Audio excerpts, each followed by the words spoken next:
কারাবন্দী পাকিস্তানের সাবেক প্রধানমন্ত্রী ইমরান খানের অবস্থা নিয়ে তৈরি হয়েছে ধোঁয়াশা। সামাজিক মাধ্যমে ছড়িয়ে পড়েছে তার মৃত্যুর গুঞ্জন।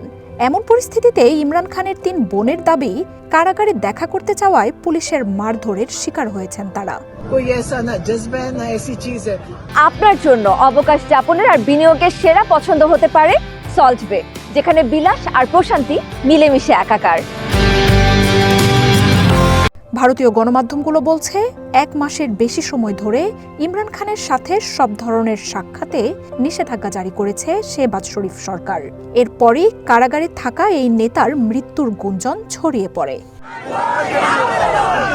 ইমরানের বোনরা দাবি করছেন, কারাগারে থাকা তাদের ভাইয়ের সাথে দেখা করার অনুমতি চাওয়ার পর পুলিশের ব্যাপক মারধরের শিকার হন তারা।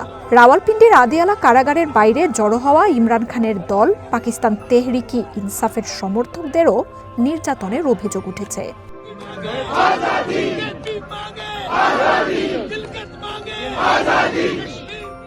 ২০২৩ সাল থেকে আদিয়ালা কারাগারে বন্দী রয়েছেন পিটিআই নেতা ও পাকিস্তানের সাবেক প্রধানমন্ত্রী ইমরান খান।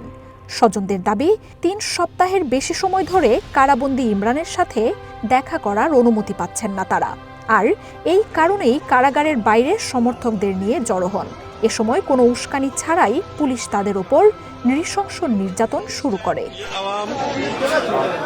পিটিআই বলছে, ইমরান খানকে বিচ্ছিন্ন অবস্থায় নির্জন কারাবাসে রাখা হয়েছিল।